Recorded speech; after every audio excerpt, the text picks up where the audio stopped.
When I post, let's say, a transformation picture of a client who's straight killing it, seeing lots of progress and change, and someone says something to me like, what's the secret? What are they doing? Or you see someone that you haven't seen in a long time and it looks like they've lost 10, 15, 20 pounds, and you go up to them and you're like, oh my God, what's your secret? What are you doing? There is no secret.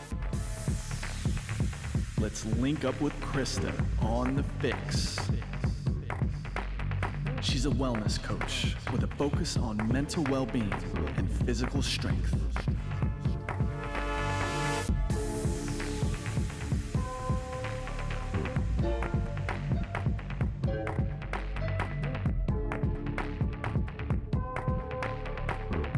What is up, FYX listeners? Welcome back to our latest podcast episode 116. I am your host, Krista Huber, and I have a really fun episode for all of you today. At least I think this is really fun. And before we dive right into the topic, I do need to give credit where credit is due.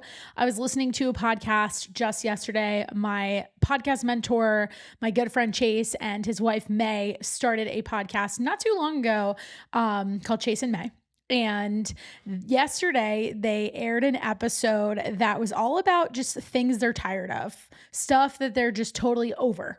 And apparently this is a trend on social media. I think in the fitness and wellness space, I see this often, but you'll see the posts here and there as you're scrolling. That's like, this nutrition coach or this personal trainer, whoever saying, I'm so tired of people saying XYZ or asking me XYZ. And I see it often, but I love that they kind of came up with this culmination of different things that they're tired of. Now, theirs were more lifestyle related. It wasn't necessarily specific to fitness and nutrition, more personal within the context of their lives, but this is a fitness and nutrition podcast, so we are going to piggyback off of that for today's solo episode with yours truly, where I pretty much polled my team and my followers, and I asked people to tell me what are the top things that they are just absolutely tired of.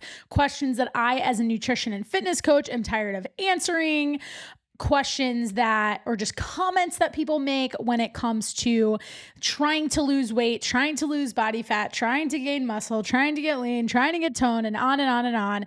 There is just some stuff that has got to go. So I really tried to pare this list down because I literally could have gone on for 2 hours in this episode, and I came up with about 20 things. I counted it. It's 22-ish, but some of them I kind of grouped together and they have subtopics within them. So it could almost be like 25 different things, but we're going to go through the list. And I am going to break down for as many of these as I can, because quite honestly, some of them deserve their own podcast episode. And if, depending on which of these, those of you listening out there, depending on which of these maybe resonate with you a little bit, I'd love to hear. And I'd love to know which one of these do you really believe, because a lot of them are kind of myths. And which one of these do you feel we need to bring more attention to be able to dispel?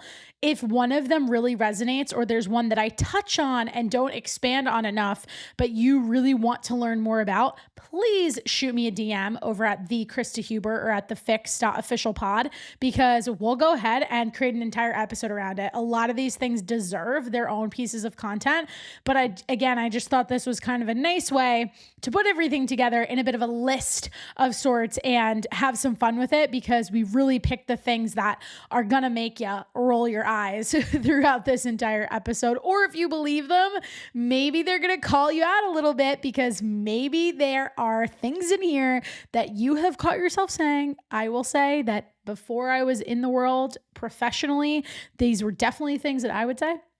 So don't take it personal, but just recognize that if you still believe a lot of these things to be true, that might be a good opportunity for you to take a step back and ask yourself if any of these beliefs or any of these isms, let's call them, are actually keeping you stuck and are the reason, one of the biggest culprits as to why you're not seeing progress and seeing the weight loss and seeing the fat loss and the muscle building that you truly desire. And maybe that's a really good point of attack. Maybe this is the first place that you can kind of address a change that needs to be made, whether it's an actual action or just a belief that you're holding on to. So That's going to set the tone for the rest of this episode. Again, we're kind of putting together this list of what is all the shit that we see in the fitness and wellness industry that we're just over. We're straight up tired of it, and we're not going to stand for it anymore. And we're going to use this episode to just squash all of it. So here we go. First up, and these are in no particular order. I did try to group them, like I said, based on some similarities or patterns, but I didn't put them in order of like the most tired to the least tired. I'm equally tired of all of these comments, thought processes, beliefs, approaches, what have you. So first one, I can't eat that. This one is a two-parter. I can't eat that. I'm on a diet. When people say things like, I can't have this food, I can't have that food, I'm on a diet. Or very similarly, I can't go out to dinner with my friends because I can't eat anything on the menu. That is a bunch of crap. And here's why. First and foremost, here at the Fitness Fix, we do not believe food has any moral compass. And there are a lot of nutrition coaches out there who agree with me on this sentiment, which I love.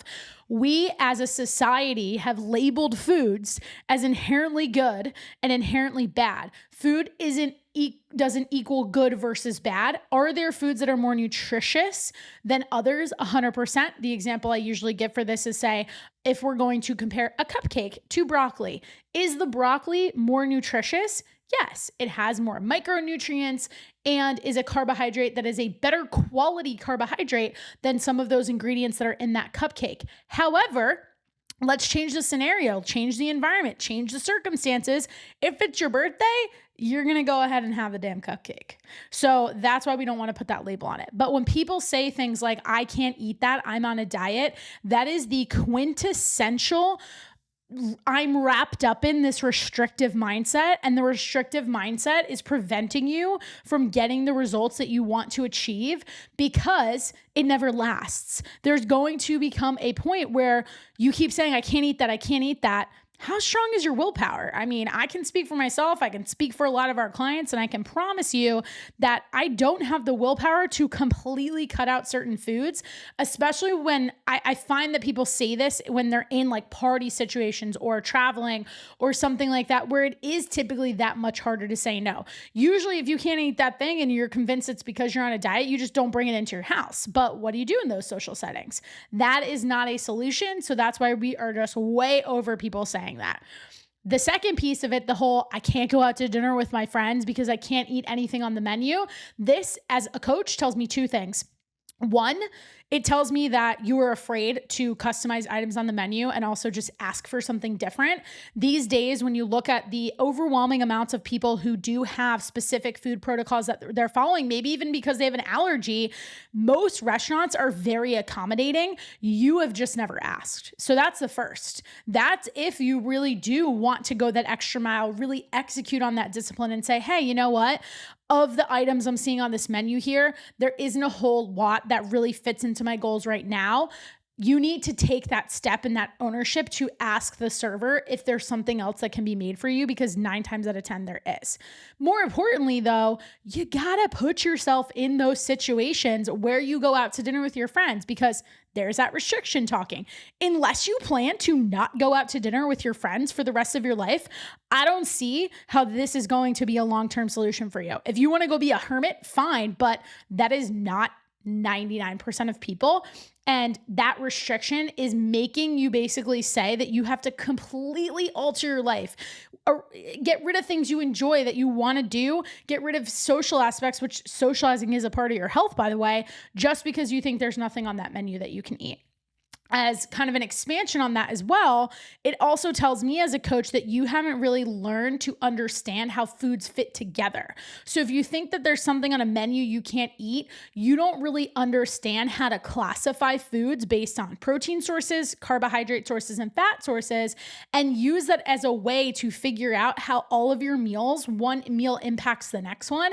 And typically what we do inside of the Fitness Fix is when someone tells us that they want to go out to eat, fantastic. Let's look at that menu together and let's pre-plan exactly what you're going to order, classify that entree, that appetizer, whatever it is, those drinks as a protein, carb, or fat, figure out which of those three it hits on the most. Hint, it's usually the fat and the carbs. most of the time, and then plan the rest of your day knowing that you essentially needed to budget for that. It's just like budgeting for your rent every month. It's just like budgeting for the car payment that you have to make every single month, discretionary spending, what have you. So we're tired of hearing about that because it's BS, and it is the quickest way to guarantee that you are not going to stick to that approach that may work for you on the front end for 2, 4, 6, hell, even 8 weeks if your discipline is super strong, or maybe your motivation and drive is somewhat strong for a short period of time, but it's certainly not going to be your forever.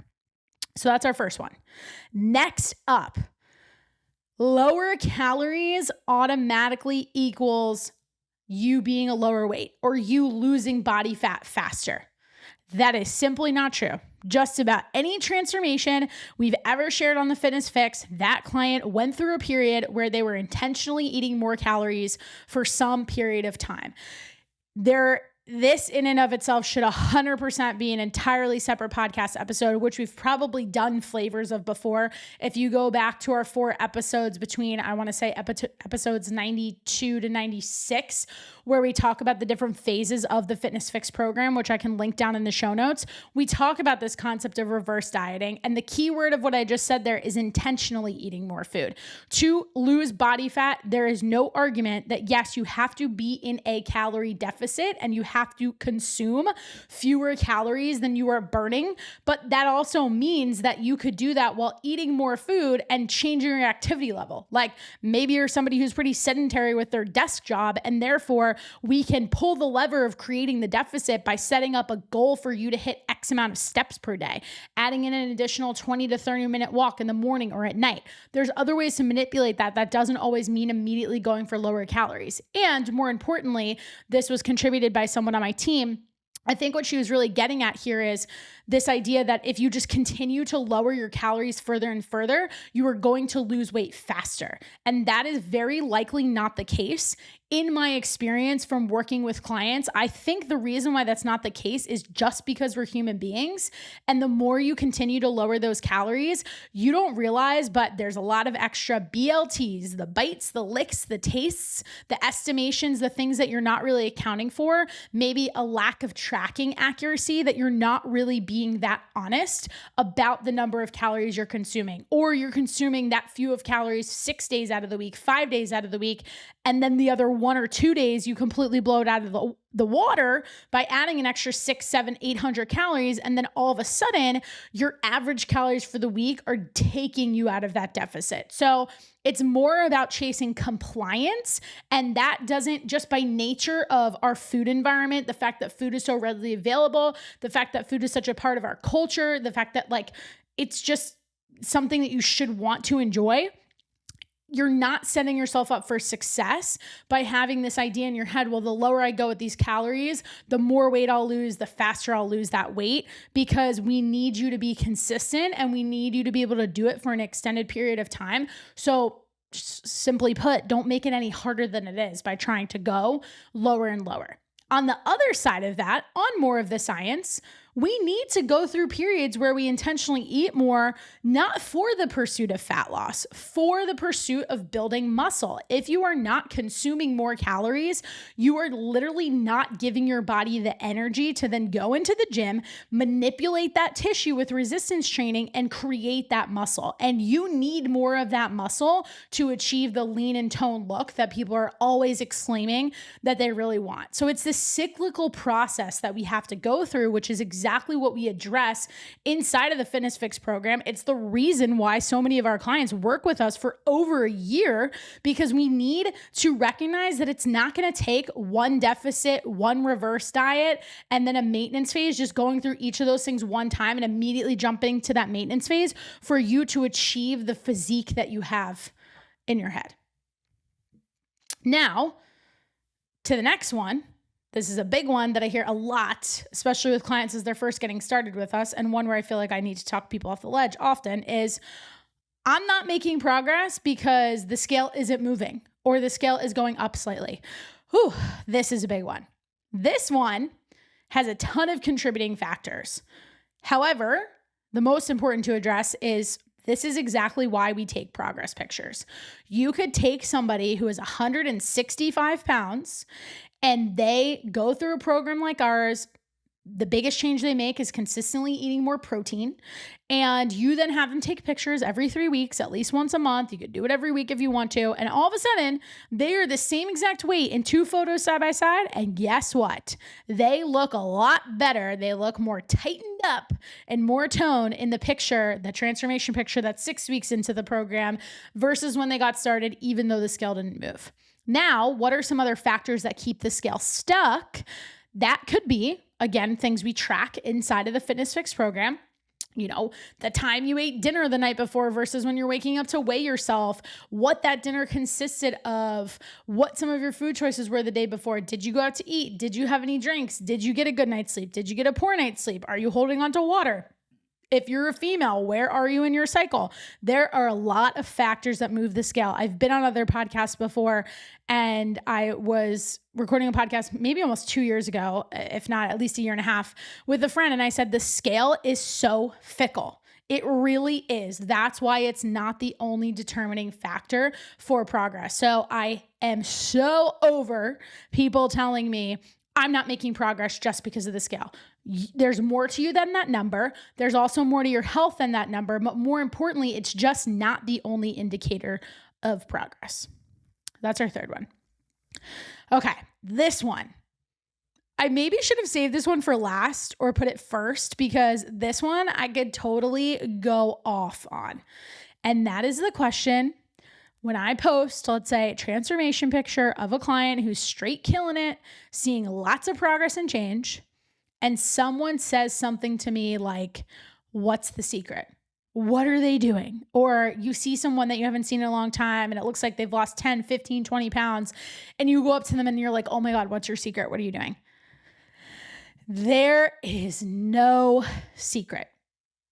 I'm not even going to say I hate to break it to you because I'm so past the point of people still believing this, but I also can't fault you. And I can't fault you because there are still people out there who are trying to prey on the fact that you're desperate enough to want to see change, that they post content, that there's advertisement, there's marketing around this whole, take this pill, do this, follow this protocol, and you'll lose, 3 dress sizes in 6 weeks, something absurd. The secret is twofold. Consistency, which I've already mentioned, and putting in the work. That's what it is.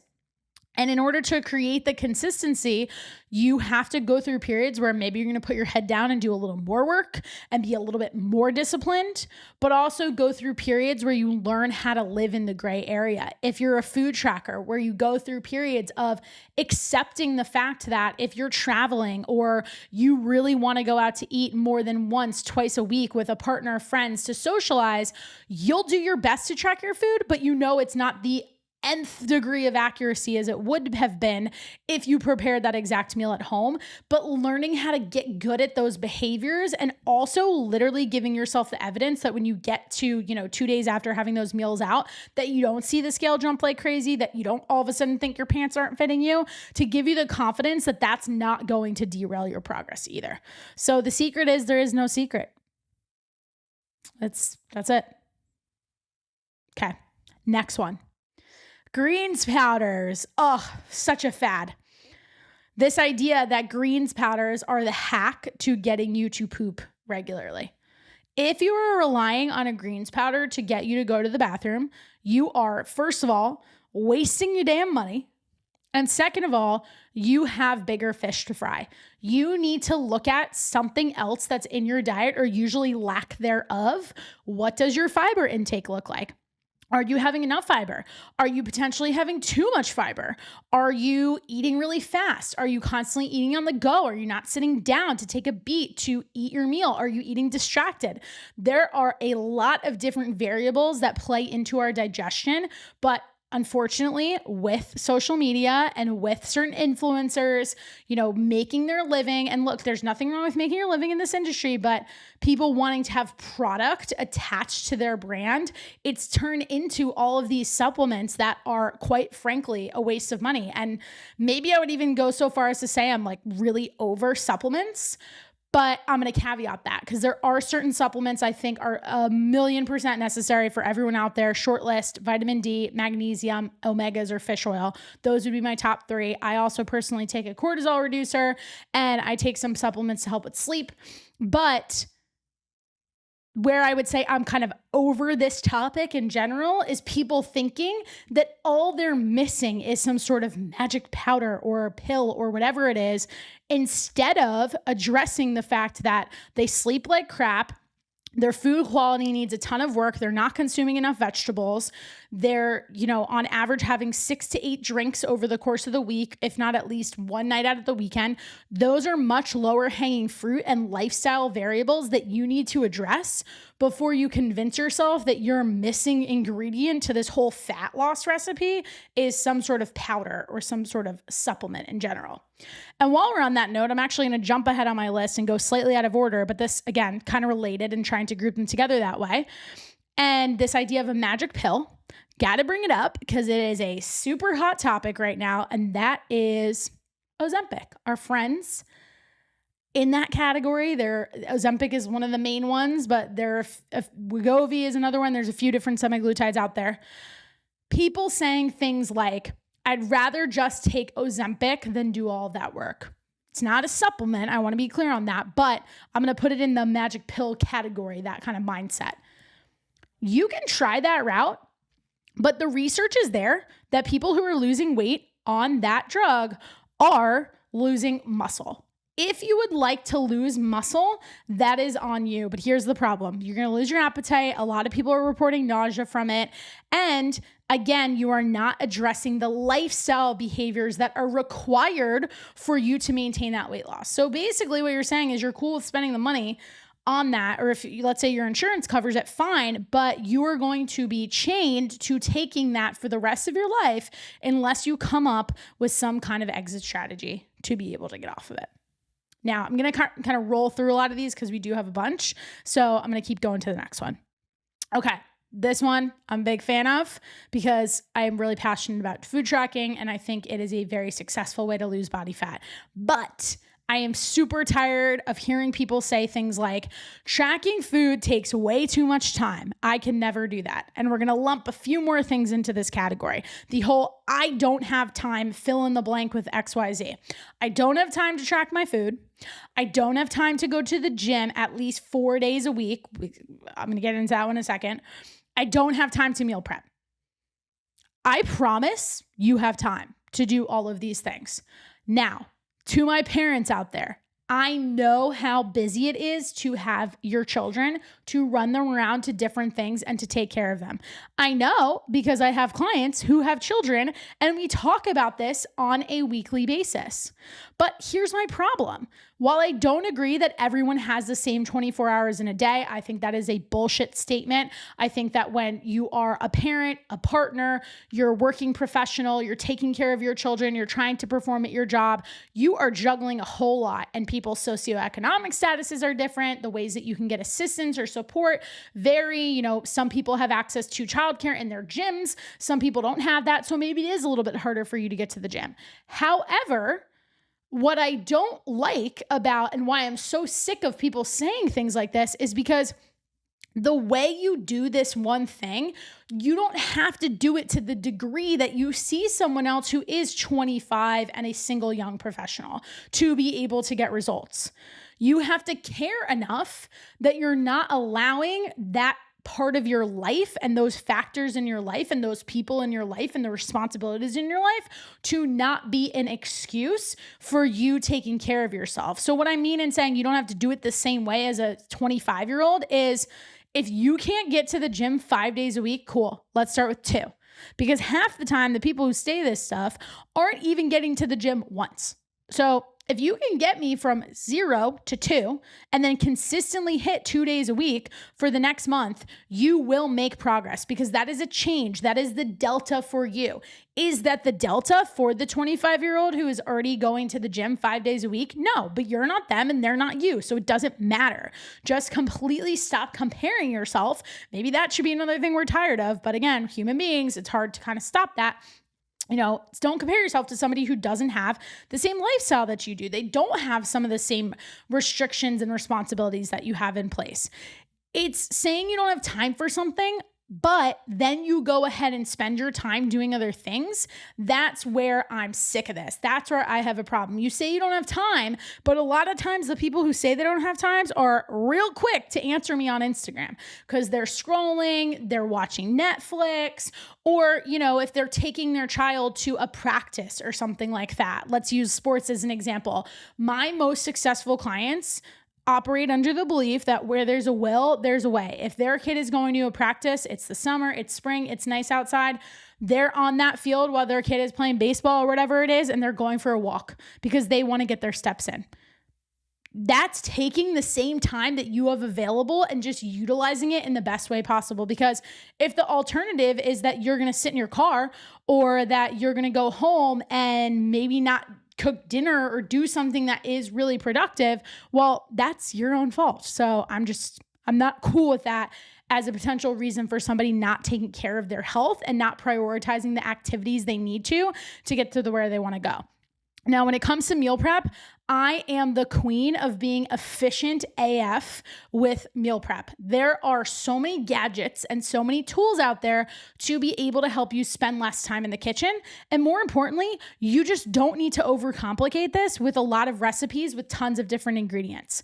Batch prep a bunch of proteins. I personally have been on a big kick with this. If you've been following me on social media recently, I started using a sous vide. I love it. It's essentially like a pressure cooker, but it's awesome because I can turn the timer on. I can literally control it from my phone via Bluetooth. I could leave my house while it's cooking. Today I made burgers and filet mignon while that's cooking, and I vacuum seal them so they'll stay lasting in my fridge for a few weeks. So I don't need to cook constantly.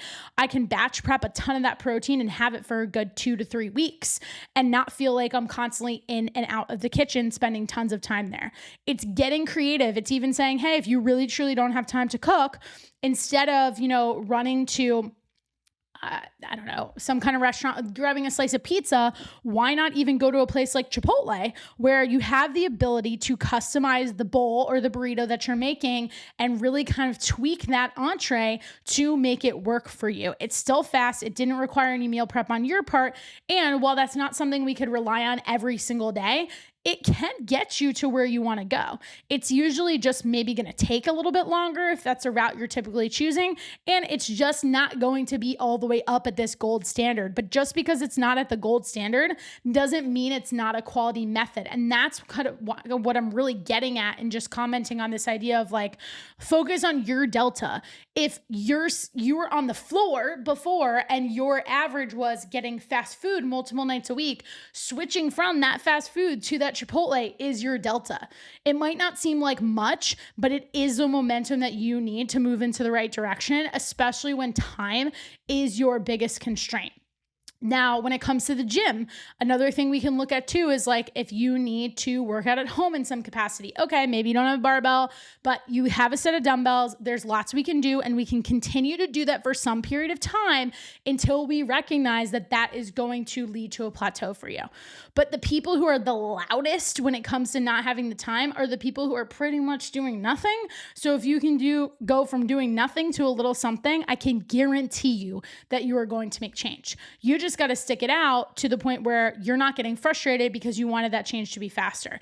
If you deep down really wanted that change to be faster, you'd find a way to get into the gym. You'd find a way to get creative to be in the most optimal condition to get those results as fast as possible. So you got to pick which one's more important to you.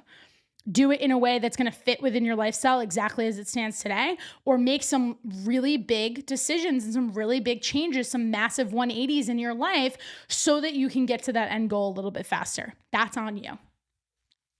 All right, enough about the time thing.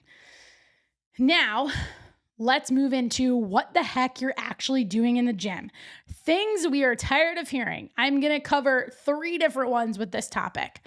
When it comes to being in the gym, I am so tired of the advice or the philosophy that high reps with lower weights in your hands is going to make you tone. And on the flip side, the belief that heavy weights are going to make you bulky. First of all, this one's definitely for my ladies out there. We do not have enough testosterone pumping through our bodies to get bulky. If you consider yourself bulky, I promise you are not training at a level of intensity that is contributing to that. What is contributing to that is the way you're eating. And that's what we need to manage first. If you feel that you're getting bulky, chances are you are actually putting a little bit of body fat on your body, but that's not a result of what you're doing in the gym, because it is very rare that I see a client, when I look at the videos that they send to me when I'm critiquing their training and their form, that is pushing to a degree that is going to get them that end result. So just let's cut it out, because it's simply not true. And this whole idea of doing really high reps and lower weight is going to make you more tone. Again, this idea of getting tone, we can't do it just through the way we exercise. The nutrition piece is such a big factor too.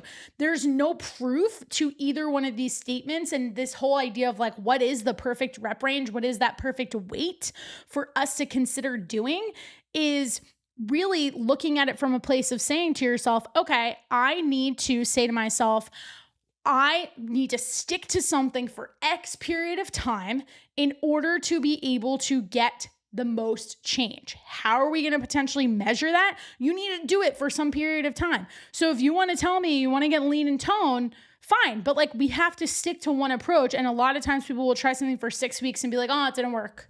And that kind of rolls right into my next one, which is, how much time is it going to take for me to get to XYZ goal? I have no idea. It depends how committed you are to the process. It depends how committed you are to showing up regularly. It depends how many variables we are trying to manage here. So when it comes to that approach in the gym, I think it's wrapped up just in this idea of there's a lot of conflicting information out there, but no one's really giving something enough time to be able to assess how well their body is going to respond to it. And if ultimately you really want to know what the right approach is, it's not only giving it time to really assess that, but also look at, let's take extreme examples. Let's take bikini competitors. Let's take bodybuilders. These bikini competitors from girls out there who are really, really shredded. I'm not just talking about jacked, but that they're stage lean. They're very lean.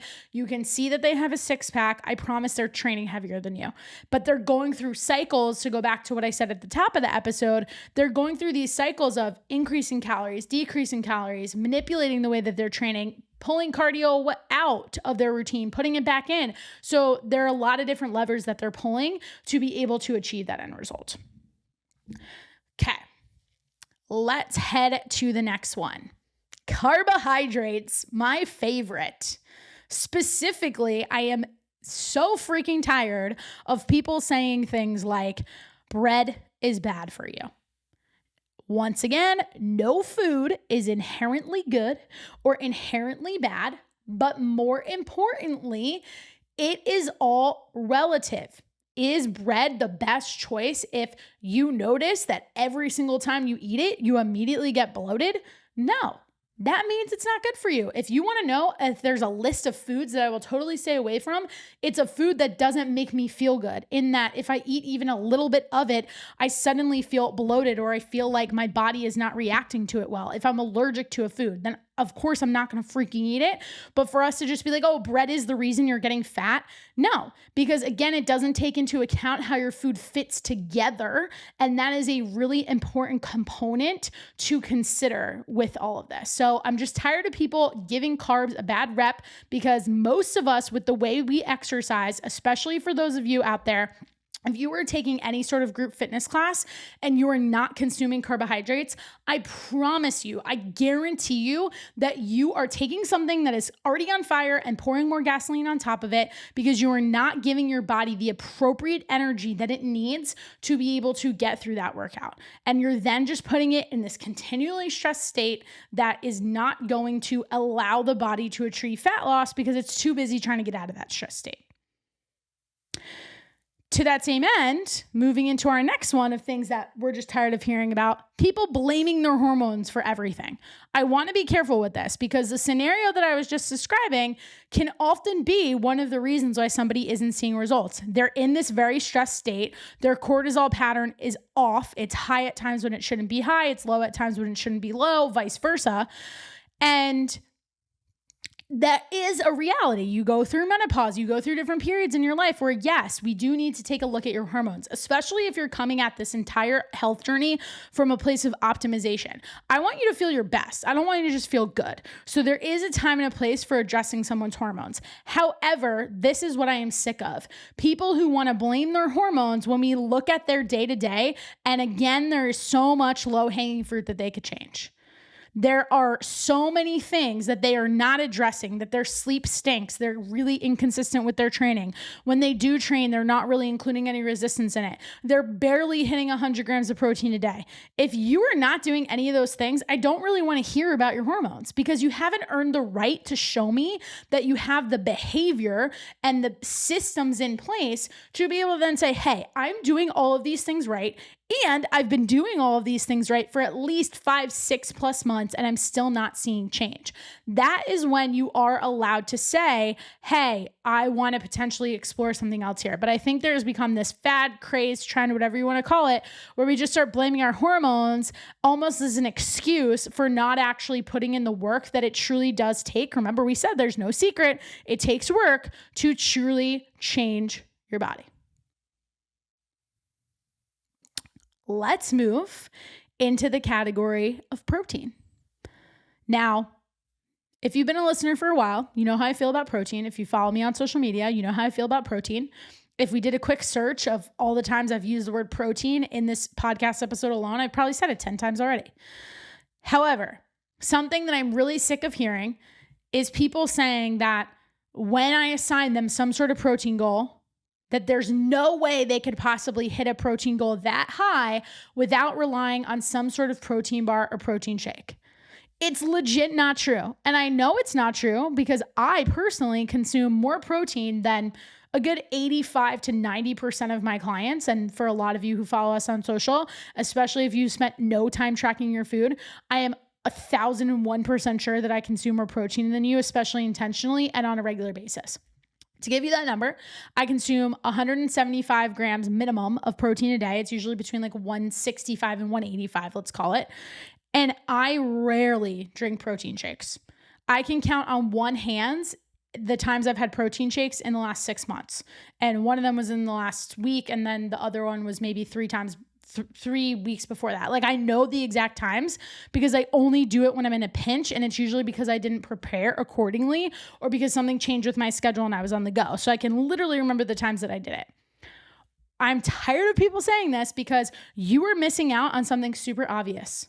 Change your portion sizes. If you're eating chicken, why are you only eating 4 ounces of chicken? Why? Why not eat 6? That'll give you a little bit more protein. You don't have to hit your protein goals just from supplementing with a powder or a shake. I promise it's going to help your digestion too if you really prioritize focusing in on whole foods. So don't tell me that it's impossible until you try not to do it and then see how you feel. Because I can tell you, as somebody who doesn't rely on bars and shakes, that it's made my digestion a whole lot better. And as somebody who's already busy and on the go and can often have a body that's in a stressed out state, I don't need to pile in things and put things in my mouth that are going to only add to that. I want to protect my body to operate as efficiently as possible and reduce inflammation where I can. And that is just a matter of prepping a little bit more chicken, steak, whatever it is, having turkey in my fridge that doesn't even require any prep, buy rotisserie chicken. There's so many ways you can get protein. Canned tuna. That is still something that's quick and on the go. I'm to the same end. I'm super tired of people being like, I need a high protein snack that's on the go. You can make anything on the go as long as you choose to prepare it that way. All right, we're almost done. We got a couple left. So this one I got from somebody who follows me on Instagram when I put a question box up about this and said, what are some of the things you guys are tired of out there? And I think this comment really encapsulates everything we've been talking about so far. And this person, and I'm in full agreement with this. This is kind of where I was going with the comments around, blaming your hormones, saying you don't have enough time to do something. But it's this idea of people being so hyper focused on things that matter, maybe like 2%, versus the foundational stuff. And what I mean by that is the person who's insistent that the reason why they're not losing weight is because they're not timing their meals accordingly, that they haven't really optimized the time of day that they're eating. When in reality, they're not eating enough food. They're barely getting enough protein. They're not getting to the gym consistently. They're not even getting 60 to 80 ounces of water in their day. There are so many other big rocks that they could be addressing. But as some of their coaches like to say, they're passing up $20, $50, $100 bills. They're literally walking over these bigger bills just to go ahead and pick up pennies. Your meal timing doesn't mean jack if you can barely get 100 grams of protein. It's one of the reasons why I'm also not that big of a fan of intermittent fasting. People who want to do intermittent fasting, you're taking something that is unnecessarily complicated, because if you're going to put a window on the time during which you need to eat, you also need to show me that you are still going to hit the calorie goal that you're supposed to be hitting. So you're now making it more complicated by saying, oh, I can only do this between the hours of 12 and 7 instead of between 8 a.m. and 8 p.m. or 8 a.m. and 9 p.m., whatever it is, 7 a.m., doesn't matter the time. But you're getting too fixated on these aspects that don't really matter unless you are way more advanced in your nutrition. I am very advanced in my journey in that I do have to care about the little things, but that's because I execute on the basics so well. I don't even have to think about executing on the basics, and also call myself out and say, when I get busy as hell, I don't execute on the basics. So most of the time, it's not that I need to make progress by progressing forward in terms of, looking at meal timing, looking at things like that. I need to make progress by being so damn consistent on those basics, because that's always the through line, and that consistency is always going to get me to where I want to go.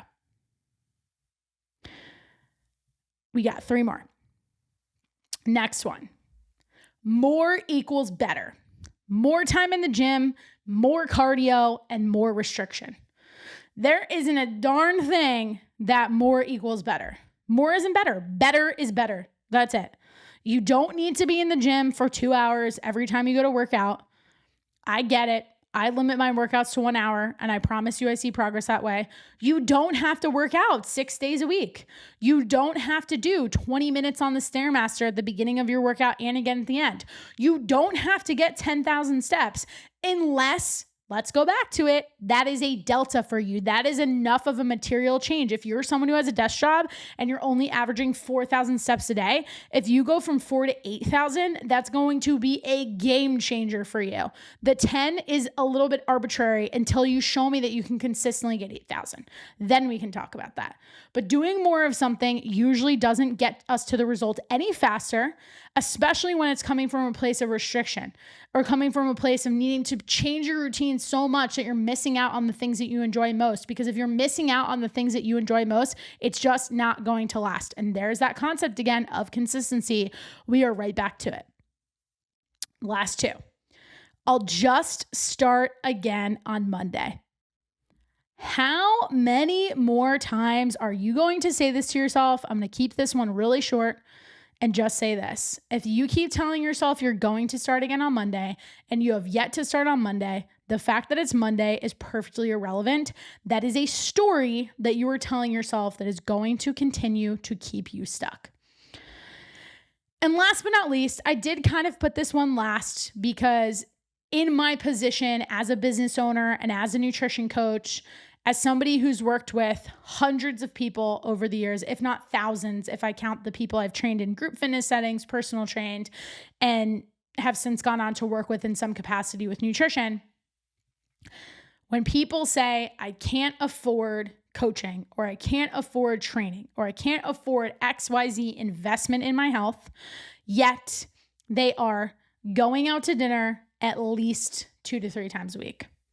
I don't know about you, but I go out to dinner regularly enough to know that, especially in 2023, with the way our economy currently is, you're not spending less than $50, $60 when you go out to dinner, especially if you're getting a drink.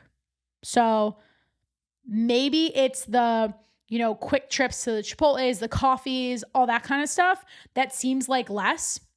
But if you're going to a place like that and spending $10, $15 a day on your lunch, and you're doing that 5 days out of your week during your work week, let's say it's a minimum of $10. I'm just going to do this math really quick, right? Keep it simple. It's a minimum $10, and I don't know any place where you could get a sandwich or anything for $10. That is ridiculously conservative.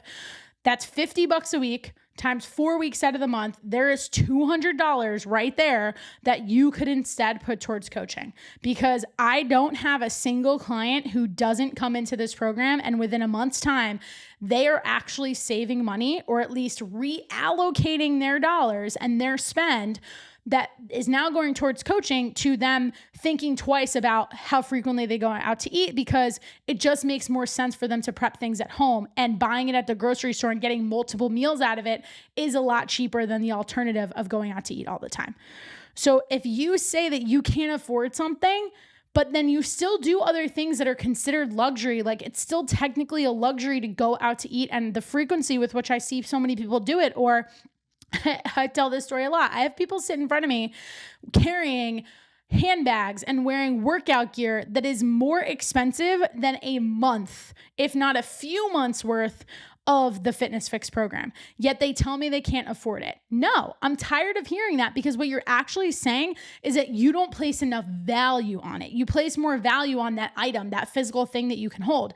And that's one of the hardest parts about coaching, because just from a sales perspective, to get into the business side of it, we're selling somebody on something that takes a lot of work on their part.